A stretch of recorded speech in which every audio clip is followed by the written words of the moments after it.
Good afternoon all of you. मैं फिरदौस खान। जैसे कि पढ़ रहे आपको BA first semester psychology fundamentals of psychology का मैं नोट्स आपको यूट्यूब पर अपलोड करके प्रोवाइड करती हूँ। ठीक है, आज मैं कई दिन से जो है पढ़ा रही हूँ। फर्स्ट यूनिट का भी मैंने कम्प्लीटली आपको भेज दिया है, सेकेंड यूनिट का भी मैंने आपको डिटेल भेज दिया है, क्योंकि जब बच्चों ने कहा कि आप इसको जो है फेस टू फेस पढ़ाइए तो थोड़ा सा समझ में और ज़्यादा है। तो सारे नोट्स तो मैंने वैसे भी यूट्यूब पे आपको अपलोड करके प्रोवाइड कर दिए। फर्स्ट यूनिट से लेकर 10 यूनिट तक जो भी फर्स्ट सेमेस्टर का सारा नोट्स मैंने आपको अपलोड कर दिया। आपने उसको देखा, पढ़ा, समझा। Thank you support for me.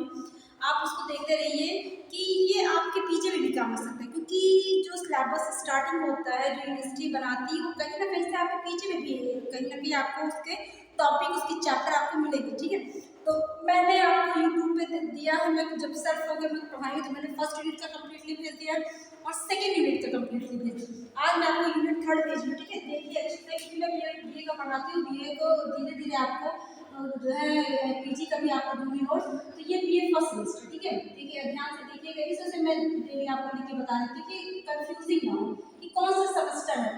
First semester, ये सेकेंड सेमेस्टर, थर्ड, फोर्थ, ऐसे से करके सिक्स सेमेस्टर तक कंप्लीट होएगा। तो इस समय जो क्लियरली पढ़ाती हूँ, जो बोर्ड पे, वो फर्स्ट सेमेस्टर का पढ़ा रही हूँ। और आपने यूट्यूब पे देखा होगा कि मैं सेकेंड सेमेस्टर का जिस समय चल रहा है, क्लासेस जो सेकेंड सेमेस्टर की चल रहा है, मैं सेकेंड सेमेस्टर का सिलेबस भी भेज चुकी हूँ। सेकेंड सेमेस्टर फर्स्ट यूनिट का मैंने अपलोड कर दिया है, मैं उसको भेज रही हूँ। जिस दिन स्टैटिस्टिक्स पढ़ाना होगा मैं उस दिन पूरा सॉल्व करके आपको क्वेश्चन दे दूँगी स्टैटिस्टिक्स का। तो जो है वो भी कंप्लीट हो जाएगा। मैंने पेपर भी भेजा फर्स्ट सेमेस्टर का, जो पेपर जो दिसंबर में हो गया है। आने वाले समय में जब दिसंबर आएगा 2025, जब कंप्लीट हो, जब 2025 में जब एग्जाम होगा दिसंबर में, जुलाई में जो एडमिशन होंगे, जो बच्चे जुलाई से आएंगे, न्यू एडमिशन होंगे, जो बच्चे साइकोलॉजी सब्जेक्ट लेते हैं, तो उनके लिए वो बहुत अच्छा है, क्योंकि मैंने फर्स्ट सेमेस्टर का पूरा नोट्स आपके पास कंप्लीटली भेज दिया, उसका पेपर भेज दिया, बस उसका प्रैक्टिकल है। तो प्रैक्टिकल में आपको वो भी भेज दूँगी, क्योंकि इस समय सेकेंड सेमेस्टर चल रहा है। तो सेकेंड सेमेस्टर का मैं यूट्यूब पर जो है उसका सिलेबस भेज दिया। फर्स्ट यूनिट चल रहा है, जिस दिन स्टैटिस्टिक्स पढ़ाना होगा वो भी समझा दूँ। उसका जो है प्रैक्टिकल भी भेज रही हूँ, असाइनमेंट भी भेज रही हूँ, सारी चीज़ें भेज रही हूँ। ये आपके लिए बहुत ही जो है बेनिफिट है। तो बीए फर्स्ट सेमेस्टर सब्जेक्ट आपका क्या था? सब्जेक्ट में साइकोलॉजी पढ़ाती हूँ, आपको तो पहले से पता है। क्लियर? तो ये आपका साइकोलॉजी के के पेपर का भी नाम मैंने आपसे बताया था कि पहले ये था कि पहले ईयरली चलता था, तो साल में 2 पेपर होता था। अब पर सेमेस्टर चलता है। तो हर जो है सब्जेक्ट, जैसे मान लीजिए कि एजुकेशन लिए है तो एजुकेशन का एक ही पेपर होगा, सोशियोलॉजी का एक ही पेपर होगा, क्योंकि फर्स्ट सेमेस्टर में एक, फिर वही चीज़ जब सेकंड सेमेस्टर में पहुंच जाएगा, जब कंप्लीट हो जाएंगे दोनों पेपर मिला के, तब उसको साल में एक बार मार्कशीट मिलेगा। तो ये आपका सब्जेक्ट हो गया। मैंने आपको पेपर का नाम भी लिख दिया। इस वजह से पेपर का नाम लिखते बहुत सारे बच्चे पेपर का नाम भूल जाते हैं। जब एग्जामिनर आता है, मैंने देखा है कि एग्जामिनर आते, एग्जामिनर पेपर का नाम पूछते हैं, बच्चे अक्सर पेपर का नाम भूल जाते हैं। एग्जामिनर रोल नंबर पूछता है, अक्सर बच्चे रोल नंबर भूल जाते हैं। तो ये चीज़ बहुत जरूरी है। तो जैसे मैंने आपसे पहले भी कहा था कि आप इसको फंडामेंटल्स ऑफ साइकोलॉजी भी कह सकते हैं, आप इसको फाउंडेशन ऑफ साइकोलॉजी भी कह सकते हैं, आप इसको जनरल साइकोलॉजी भी कह सकते हैं, आप इसको बेसिक ऑफ साइकोलॉजी भी कह सकते हैं, आप इसको सारी चीज़ें कह सकते हैं। इस वजह से क्योंकि ये बेस ही है, ये आपका स्टार्टिंग है। तो मैं आपको पढ़ा रही हूँ फंडामेंटल्स ऑफ साइकोलॉजी का 2 यूनिट मैंने आपको पढ़ा दिया। आगे यूनिट आपको थर्ड भेज रही हूँ। ठीक है, यूनिट थर्ड देख लीजिए, यूनिट थर्ड। ठीक है, तो यूनिट थर्ड में आपका क्या है? यूनिट थर्ड में आपको परसेप्शन यानी जिसको बोलते हैं हिंदी में प्रत्यक्षीकरण, परसेप्शन, ये आपका हो गया यूनिट थर्ड। क्योंकि बड़ा इससे लिख रही हूँ कि आपको अच्छे खासे दिखे। मैंने आपको नोट्स भेज दिया था, आप नोट्स उठा के देखिए। पूरा उस पर इंट्रोडक्शन है, मीनिंग है, डेफिनेशन है, उसका कैरेक्टर, उसकी क्लासिफिकेशन, उसके टाइप्स है, उसके ऑब्जेक्टिव, उसके जो है कॉन्सेप्ट भी मैंने भेजी, उसकी प्रोसेसिंग भी है, इंपॉर्टेंस भी है, सारी चीज़ें मैंने आपको परसेप्शन में भेजी। आज मैं आपको परसेप्शन यूनिट थर्ड पढ़ा रही हूँ। परसेप्शन मतलब प्रत्यक्षीकरण, तो यानी प्रत्यक्षीकरण वह संज्ञान प्रक्रिया है जिसकी सहायता से जो प्राणी का जो वातावरण होता है, जो वातावरण है उसमें विद्यमान होता है, दीपकों के अकॉर्डिंग वो प्राप्त करते हैं, उससे जानकारियाँ प्राप्त होती हैं। जैसे मान लीजिए कि ये एक रूम है और इस रूम में क्लासेस चलते हैं, बच्चे क्लासेस पढ़ रहे हैं और बगल में अच्छा खासा बाग है, उसमें अच्छी सुगंध आती है, माइंड फ्रेश हो जाता है। लेकिन अगर उसी जगह गंदगी, कहीं कीचड़ हो, बदबू वगैरह, तो वो प्रत्यक्षीकरण नहीं हो पाता। उससे क्या होता है? माइंड डिस्टर्ब होने लगता है। तो जो जानकारियाँ प्राप्त होती है जिन दीपकों से, वो डिस्टर्बेंस होने लगता है। तो जानकारियाँ जो प्राप्त होती है वही प्रत्यक्षीकरण है। ठीक है, जितनी आप नॉलेज लेंगे वही आपको।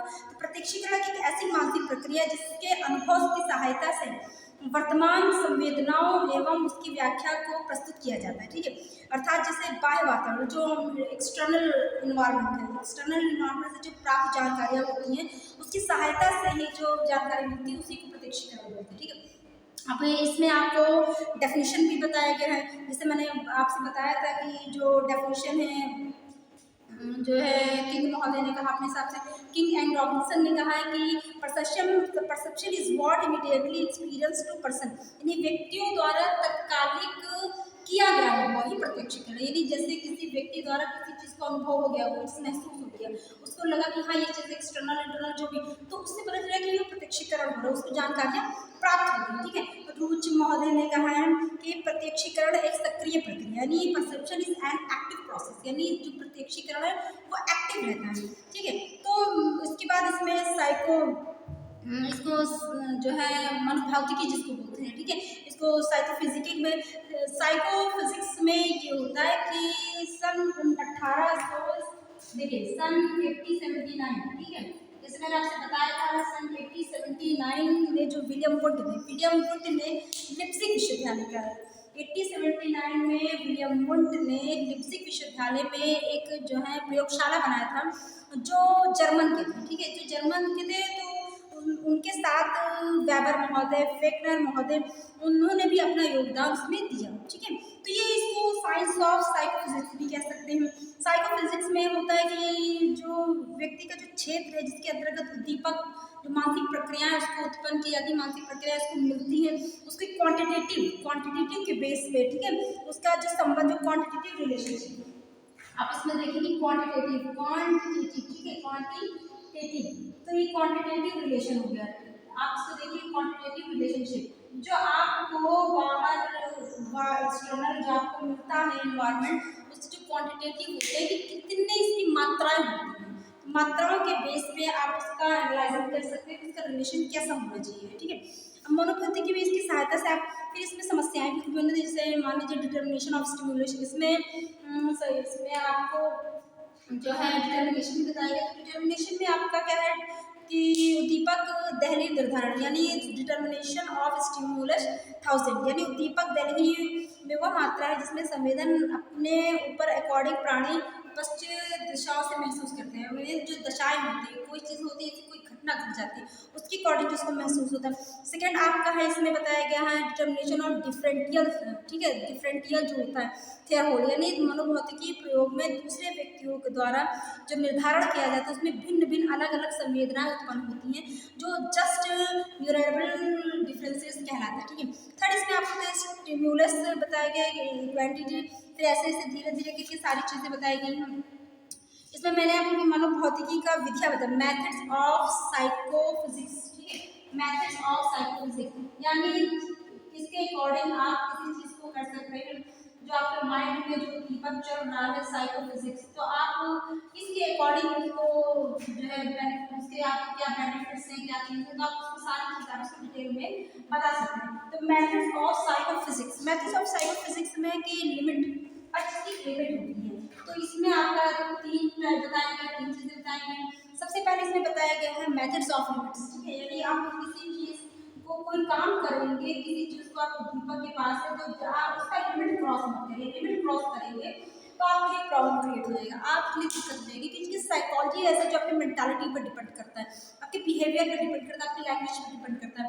जितनी आप मेंटालिटी सक्रिय, यानी जो पॉजिटिव चीज़ होता है, निगेटिविटी नहीं आनी चाहिए माइंड में। अगर आपके पास निगेटिविटी आ गई तो आपके लिए प्रॉब्लम हो जाएगा। ठीक, तो सीमा जो है सीमा विधि होती है, कि सीमा विधि मनोविधि एक सरल विधि है जिसकी सहायता से व्यक्ति संवेदनाओं को जैसे त्वचा है आपका, ठीक है, श्रवण है, सांस लेते हैं, रस ग्रंथ, यानी जो आप जैसे मैंने आपसे बताया ना इससे पहले कि जो है अगर मान लीजिए कि क्लास चल रहा है, बाग नीचे साइड में लगे तो उसमें सुगंध आती है, फ्रेशनेस महसूस होता है, माइंड भी फ्रेश रहता है, आपको फिट रखता है, आप एक्टिव होते हैं, आप सांस लेंगे सारी। लेकिन उसी जगह पर गंदगी होगी, बहुत सारे कीचड़ होंगे, गंदगी रहती है, नाली नाप जो भी होते हैं, तो उससे क्या होता है आपका माइंड डिस्टर्ब हो जाएगा। तो ठीक है, तो ये आपका लिमिट में ये हो गया। सेकेंड आपका बताया methods of average error, methods of average error, यानी किसी चीज़ का अगर आप मेथड्स बता रहे हैं तो उसका एवरेज होना चाहिए। ठीक है, एवरेज देखिए एवरेज एरर, ये चीज बहुत जरूरी है आपकी लाइफ के लिए। मेथड्स ऑफ एवरेज एरर, ठीक है, एवरेज एरर में यानी औसत त्रुटियों का प्रयोग किया जाता है। यानी मनोभौतिकी में जो साइकोफिजिक्स होते हैं, जिसकी प्रॉब्लम्स होती हैं, उसको प्रतिदिन जीवन में अनेक परिस्थितियों के द्वारा गलतियां भी करते रहते, बार बार उसके त्रुटियों का औसत ज्ञात भी होता है, जो हमें गलतियों को बोध करा रहे हैं। यानी आप कोई चीज़ गलती अगर करते हैं तो उस गलती को बताया जाता है कि आप उसको मत करिए। कोशिश करके आप इन्वायरमेंट, जैसे मान लीजिए आप कहीं जा रहे हैं और वो आप रास्ते में आपको गड्ढा दिख रहा है, अब आप बार बार उसी रास्ते से जाएंगे, आपको गड्ढे में चोट भी लग सकती है, गिर सकते हैं। तो जब आप उसको बार बार रिपीट, तो आपको उससे गलतियाँ त्रुटियाँ जो है वो आपको दिखती है, उसको क्या करेंगे, कोशिश करके गलतियों का बोध कराएंगे। यानी आप गड्ढा है तो आप उसको क्या करेंगे, उस या तो रास्ते से छोड़ दें, उस रास्ते से मुझे, या तो उस गड्ढे को आप बंद कर दीजिए, जिससे आपको जो दिक्कत है। थर्ड इसमें बताया गया methods of constant stimulus, methods of constants.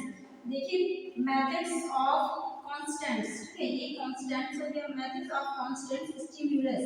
जो आपके दीपक है वो भी आपका बहुत सारा दिखता है। जैसे मनोभूतिकी इस दीपकों के लिए किया जाता है कि उसके अवधि के अकॉर्डिंग होता है, ठीक है। तो इसमें आपको दो चीज़ बताए गए, एक इंटरनल प्रिंसिपल बताया गया, दूसरा एक्सटर्नल प्रिंसिपल बताया गया, ठीक है। इसमें आपके दो चीज़ें हैं, एक आपका इंटरनल प्रिंसिपल है, ठीक है, इंटरनल, ये देखिए लिखा हुआ है इंटरनल प्रिंसिपल, ठीक है, ये आपका इंटरनल प्रिंसिपल हो गया, जो आपके आंतरिक चीज़ों को, जो है आंतरिक आवेगों को आपका जो है कंप्लीट करना। सेकेंड आपका होगा एक्सटर्नल, ठीक है, या आप देखिए एक्सटर्नल हो गया।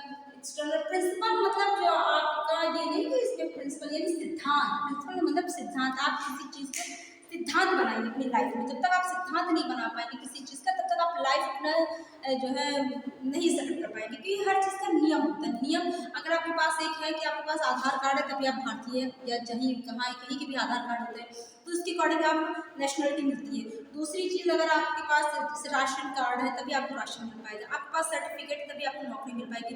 तो सिद्धांत का बहुत ज़रूरी है। अगर आपका घर चलाना है तो आपके यहाँ जो मनी है, इनकम है, वो आपके अच्छे से अर्निंग हो रही, तभी आपका घर चल पाएगा। आप पढ़े लिखे के बीच में रहते तो पढ़ाई लिखाई की बात नहीं करेंगे। अब जो अलग अदर जो होते हैं उनके माइंड में गलत सारी चीज़ें जाती हैं, तो उसी अकॉर्डिंग वो अपना लाइफ स्पेंड करते हैं। तो इसके लिए ज़रूरी सिद्धांत होना बहुत ज़रूरी है, वो चाहे घर हो, चाहे बाहर हो, चाहे अपनी लाइफ हो, चाहे फ्रेंड्स हो, चाहे बच्चे हों। अगर आप सिद्धांत बना के कोई काम नहीं करेंगे तो अपना लाइफ सेट नहीं कर पाएंगे, ठीक है। तो आंतरिक नियम में है कि आंतरिक जो प्रिंसिपल इसमें बताया गया, आंतरिक नियम में व्यक्ति उद्दीपक से सीखता नहीं है, उद्दीपक व्यक्ति के भीतर पाया जाता है, जिसके कारण प्रत्यक्षीकरण उत्पन्न होता है। आंतरिक नियमों को वो कई भागों में बांट देता है, ठीक है। जैसे व्यक्ति उद्दीपक उसको सिखाना नहीं पड़ता है, इंटरनल में क्या है, उसको सिखाना नहीं पड़ता। जैसे मान लीजिए कि आप किसी भी कम्युनिटी के हैं, तो आपको अगर कोई चीज़ पूजा पाठ या कुछ भी अदर जो भी आप नमाज वगैरह जो भी करते हैं, तो आपको सिखाना नहीं पड़ेगा, क्योंकि वो इंटरनल है, ठीक है, आपकी जनरेशन है, उसी के अकॉर्डिंग आपका लाइफ स्पेंड होता है। तो आपको वो सिद्धांत नहीं सिखाना पड़ता है, वो आपके अंदर खुद ब खुद रहता है। माँ बाप पढ़े लिखे तो पढ़े लिखों का आपके अंदर वो एक्टिविटी रहेगी, तो उसी के अकॉर्डिंग वो लाइफ अपना स्पेंड करता है। तो इसमें क्या है, इसमें आपके प्रॉक्सिमिटी नीति है कि इस नियम के अनुसार दीपक के आते समय स्थान दूसरे के पास उनका समीपता किया जा सकता है, कि समीपता का नियम कहलाता है, ठीक है। फिर इसमें सेकंड आपका है, इसी में आपका समानता बताया गया, प्रिंसिपल ऑफ सिमिलरिटी बताया गया। इसको कई भागों में बांटा गया, ठीक है, इसको आपको कई भागों में बांटा गया है।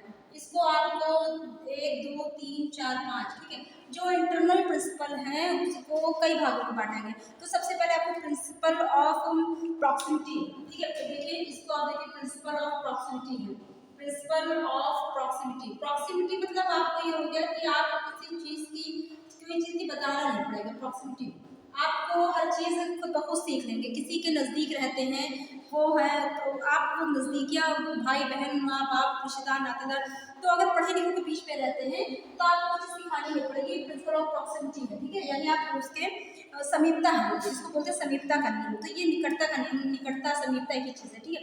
फिर आपका सेकंड होगा समानता, प्रिंसिपल ऑफ सिमिलैरिटी। तो सेकंड आपका हो गया प्रिंसिपल ऑफ सिमिलैरिटी, यानी आप अगर किसी चीज़ में सिमिलैरिटी दिखाते हैं तो सिमिलैरिटी ठीक है, सिमिलैरिटी दिखाना भी चाहिए, सिमिलैरिटी होना बहुत ज़रूरी है, सिमिलैरिटी, ठीक है। तो ये आप देखिए कि इस नियम के अनुसार उद्दीपक आते समान होते तथ्य प्रत्यक्ष के साथ रहते हैं, ठीक। तो आप इसको कर सकते हैं, समानता होनी चाहिए। जैसे मान लीजिए 2 बच्चे हैं, 4 बच्चे, तो समान होने चाहिए। उसे यानी कि एक को इंजीनियर बना दिया तो एक को डॉक्टर बना दिया, कोई कुछ नहीं पढ़ाया, तो ऐसा नहीं होना चाहिए। तो प्रिंसिपल जो है सिमिलैरिटी होनी चाहिए। फिर निरंतरता का नियम यानी प्रिंसिपल ऑफ कॉन्टिन्यूटी, ठीक है। ये देखिए प्रिंसिपल ऑफ कॉन्टिन्यूटी, तो ये चीज़ है कि आपके अंदर कॉन्टिन्यूस होना बहुत ज़रूरी है, कॉन्टिन्यूस होना बहुत ज़रूरी है, ठीक है। अगर आपके अंदर कॉन्टिन्यूस नहीं होगा तो आप कोई काम नहीं कर सकते हैं। कॉन्टिन्यूस बहुत है, जो निरंतर चलती रहती है, निरंतर प्रयास चलता है, निरंतर प्रक्रिया चलती रहती है। जैसे मान लीजिए आप रोज़ खाना खाना है, रोज़ पढ़ने लिखने जाना है, तो एक कॉन्टिन्यूस हो गया। आपको रोज़ कमाना है, रोज़ घर में लाना है, सामान लाने हैं या कहीं भी आना जाना, अपना एक वर्किंग होता है जो है। तो ये आप देखेंगे किसी चीज़ की निरंतरता बहुत ज़रूरी है इसमें। फिर से आपका है लास्ट है आपका, देखिए क्लोज ऑफ प्रिंसिपल, ठीक है। क्लोज ऑफ प्रिंसिपल, तो क्लोज ऑफ प्रिंसिपल हो गया यदि आप किसी चीज़ को जो बंद कर सकते हैं, क्लोज, ठीक है। तो ये आप क्लोशियर, ठीक है, ये आपके लिए बहुत ज़रूरी है, क्लोशियर होना बहुत ज़रूरी है, क्लोशियर ऑफ प्रिंसिपल। तो ये चीज़ आपकी लाइफ में बहुत ज़रूरी है कि किसी चीज़ को अगर आप मान लीजिए इस नियम के अनुसार उद्दीपक आते व्यक्ति उद्दीपक उत्पत्ति रिक्त स्थानों की पूर्ति करने के लिए संगठित या उद्दीपक व्यक्ति के भीतर जन्मजात में पाए जाते हैं, यानी ये आपका जन्मजात है, यानी आप पैदाइश से लेकर जब आप पैदा होते जब आप जन्म लेते उसी समय ये चीज़ होनी चाहिए किसी चीज़ में, कि अगर कहीं अगर आपको लगता है कि ये चीज़ नहीं होना चाहिए तो आप वहीं से वो चीज़ बंद कर सकते हैं। फिर मैंने आपको इसमें बताया एक्सटर्नल प्रिंसिपल को भी कई चीज़ों में बांटा गया है। इसमें एक आपका है प्रिंसिपल ऑफ मीनिंग है, प्रिंसिपल ऑफ इंट्रोडक्शन है, प्रिंसिपल ऑफ मोटिवेशन है, मेंटल सेट है। तो ये चीज़ इनको भी आपको कई 4 चीज़ में इसमें डिवाइड किया गया है। तो ये चीज़ें मतलब प्रिंसिपल ऑफ मीनिंग यानी व्यक्ति का जो उद्दीपक है वो एक क्रम के अनुसार चलता है, उसको एक क्रम के हिसाब से वो देखता रहता है।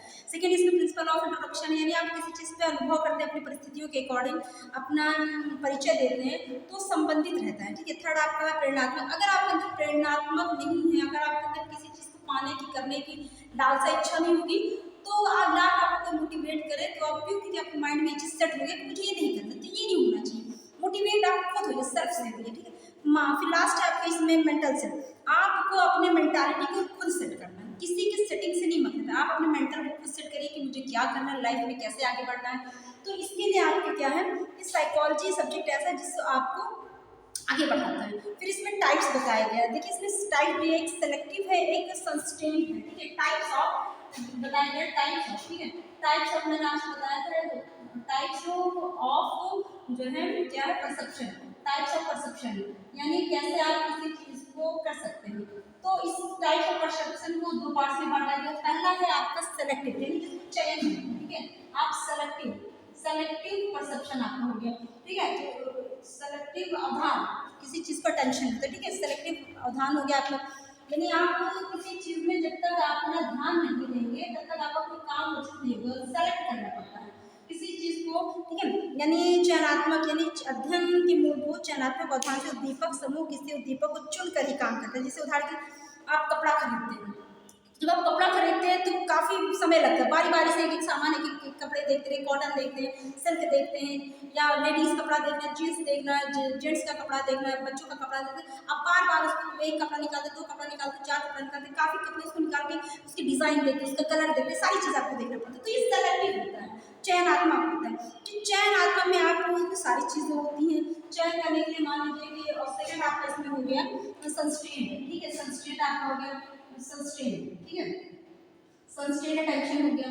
तो ये सारी चीजें आपके क्या परसेप्शनल पे डिपेंड करता है, सारी चीजें आपके इस पे आपके परसेप्शनल पे डिपेंड करता है। तो इसमें आपका जो सेलेक्टिव है, देखिए जैसे मैंने सेलेक्टिव बताया, ठीक है। तो सेलेक्टिव में क्या है कि आपको चयन करना पड़ता है। सेलेक्टिव के चयन में क्या है आपका, देखिए A B C D E F G, ज्यादा मैं नहीं बताऊंगी, थोड़ा सा बताऊंगी। तो इसमें क्या है, आप साइज देखेंगे, साइज ऑफ स्टिमुलस, ठीक है। साइज ऑफ स्टिमुलस, ये देखिए स्टिमुलस, आप किसी चीज का कपड़ा देखने जाएंगे तो आप उसकी साइज देखेंगे, ठीक है। तो इसी तरह होता है कि अगर आप किसी उद्दीपक में रहते हैं तो उसकी साइज देखिए कि कैसे क्या है। फिर आप जो है उसकी तीव्रता देखेंगे, इंटेंसिटी, कितनी इंटेंसिटी होती है, ठीक है, कितनी तेज होती है उसकी इंटेंसिटी, तो ये आप देखेंगे। इंटेंसिटी ऑफ स्टिमुलस हो गया, लाइफ, ये बहुत जरूरी है स्टिमुलस। फिर थर्ड आपका जो है हो गया ड्यूरेशन, कितने समय में होता है, ड्यूरेशन भी आपको देखना पड़ता है, ड्यूरेशन ऑफ स्टिमुलस हो गया। ये आप ऐसे धीरे धीरे करके सारी चीजें आप लिखी रहती। उसके बाद फिर आपका कलर हो गया, नॉवेल्टी हो गया, ठीक है। कलर आपने देखा कि कलर कैसा है किसी चीज का, कलर ऑफ स्टिमुलस, यानी आप अगर किसी चीज को देखते हैं, पढ़ते हैं तो उसी तरह आपका ब्रेन, आपके बिहेवियर है कि आप किसी चीज़ को जब सेलेक्ट करते हैं, सेलेक्टिविटी में रहते हैं तो सारी चीज़ें आती हैं, ठीक है। फिर आप मूवमेंट भी है इसमें, ठीक है, मूवमेंट की कैसा आप मूवमेंट करते हैं, मूवमेंट ऑफ स्टिमुलस, इसमें सारी चीज़ें न्यू मूवमेंट ऑफ स्टिमुलस है। फिर इसमें इंडिविजुअलिटी है, ठीक है, आप इसमें देखिए इंडिविजुअलिटी है, इंडिविजुअल, तो ये चीज़ है इंडिविजुअल ऑफ स्टिमुलस। तो आप सारी चीज़ें इसमें देखते रहिए कि अगर आपको कोई सेलेक्टिव है, कोई सेलेक्ट कर रहा है तो आप इसमें सारी चीज़, इसमें सारे गुण देखते रहिए कि इसमें साइज अच्छी होनी चाहिए, इंटेंसिटी होती है, इसका ड्यूरेशन कैसा है, कितने साल तक चलेगा, कलर उसका कैसा, कैसा मूवमेंट करना चाहिए। तो यही सारी चीज़ें आपके ब्रेन पे डिपेंड करती है, यही चीज़ें आपकी परसेप्शनल है, ठीक है। परसेप्शन आपको यही सिखाता है। ऐसे मैंने फिर मैंने आपसे बताया था कि उसकी सारी चीज़ें आपको देखनी पड़ेगी, धीरे धीरे करके आप सारी चीज़ें आप उस पर डिपेंड करते हैं, क्योंकि ये एक आपका जो बॉडी एडजस्टमेंट है, आप बॉडी में कैसे एडजस्टमेंट करेंगे, सारी चीज़ें आप देखते हैं तब उसको बॉडी में एडजस्टमेंट करते हैं, ठीक है। जो उसके रेडिनेस हैं, जो उसके रिस्पॉन्स हैं, जो आपको कैसे उसके जो शिफ्टिंग है, इसी के अकॉर्डिंग आप उसका काम करते हैं, ठीक है। इसके अंदर आपको गहराई बताई जाएगी, डेप्थ ऑफ परसेप्शन भी है इसमें, आपका डिटर्मिनेशन ऑफ परसेप्शन भी है, जिसमें आपका डिटर्मिनेशन ऑफ परसेप्शन में जैसे जो है साइकोलॉजिकल, जो है फिजियोलॉजिकल है, जो आपको शारीरिक अवस्थाएं, प्रत्यक्षण में जैसे दैहिक आवश्यकता है जिसमें भूख, प्यास, ठीक है, थकान आदि होते हैं, ये सारी चीज़ें आपकी फिजिकल आवश्यकताएं। फिर आपका साइकोलॉजिकल नीड्स है, साइकोलॉजिकल नीड्स में आपको मनोवैज्ञानिक आवश्यकताओं के द्वारा सारी चीज़ें, मूल तंत्र है, मूल यानी वैल्यू सिस्टम, कुछ अध्ययन ऐसे होते हैं जिनके अकॉर्डिंग आप अपने आदर्शों को पसंद करते हैं, ठीक है, वैल्यू, जिसमें वैल्यू होते हैं आदर्श। फिर मानसिक मेंटल सेट होता है, आप इसी के अकॉर्डिंग अपना मेंटल सेट करेंगे। अब लर्निंग इसमें पाया जाता है, इसमें लर्निंग भी है, इसमें आपका पर्सनैलिटी भी है, इसमें आपका एटीट्यूड भी है, इसमें आपका सोशल नॉर्म्स भी है कि समाज में आप रह रहे हैं तो समाज में रहने के लिए आपको सारे नियमों को उसको देखना है। आप समाज में रह रहे हैं तो अपनी लाइफ को स्पेंड करने के लिए समाज की सभी चीज़ों पे आप कर रहे हैं, क्योंकि अगर आप समाज के नियम के अनुसार लाइफ स्पेंड नहीं करेंगे तो आपको दिक्कत हो, ठीक है। अपने चैनल को देखिए, सब्सक्राइब करिए, और मेरा चैनल है आपने देखा होगा माइंडफुल साइकोएनालिसिस, मेरे चैनल को देखिए, सब्सक्राइब करिए। मैं आपको पर डे आपको ऐसे नोट्स भेजती रहूँगा, 3rd यूनिट कंप्लीट हो गया और मैं जो है कल या परसों 2 दिन के बाद मैं आपको 4th यूनिट ऐसे करके मैं 2nd सेमेस्टर का भेज रही हूँ, और आप मेरे चैनल को देखिए, लाइक करिए, सब्सक्राइब करिए, आपको पर डे ऐसे जो है नोट्स मिलते रहेंगे। Thank you very much.